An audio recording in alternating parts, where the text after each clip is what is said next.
গাজার মানবিক পরিস্থিতির উপর ক্রমবর্ধমান আন্তর্জাতিক ক্ষোভের মধ্যে ইসরায়েল কূটনৈতিকভাবে বিচ্ছিন্ন হয়ে পড়ার ঝুঁকিতে রয়েছে বলে মন্তব্য করেছেন জার্মান প্রধানমন্ত্রী জোহান ওয়াদেফুল। বৃহস্পতিবার ৩১ জুলাই জেরুজালেমে তিনি এমন মন্তব্য করেন। ওয়াদেফুল বলেন, ইসরায়েলকে অবশ্যই আন্তর্জাতিক সম্প্রদায়ের মধ্যে বন্ধু, অংশীদার এবং সমর্থক খুঁজে বের করতে হবে, কারণ বর্তমান পরিস্থিতিতে তারা বিপদের মধ্যে রয়েছে। তবে যদি এমন কোনো দেশ থাকে যারা এটি প্রতিরোধ করতে চায়, তবে তা আমার দৃষ্টিতে জার্মানি। বৃহস্পতিবার বিকেলে ইসরায়েলে অবতরণের পর ওয়াদেফুল প্রধানমন্ত্রী বেনিয়ামিন নেতানিয়াহু এবং প্রধানমন্ত্রী দিগি ওয়ানসারের সাথে বৈঠক করেছেন।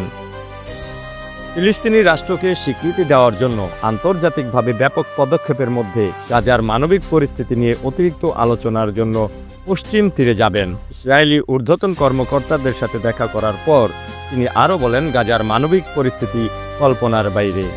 ওয়াদেফুল বলেন, দুর্ভিক্ষের ফলে ব্যাপক মৃত্যু এড়াতে ইসরায়েল দ্রুত এবং নিরাপদে পর্যাপ্ত মানবিক ও চিকিৎসা সহায়তা পাঠাতে বাধ্য।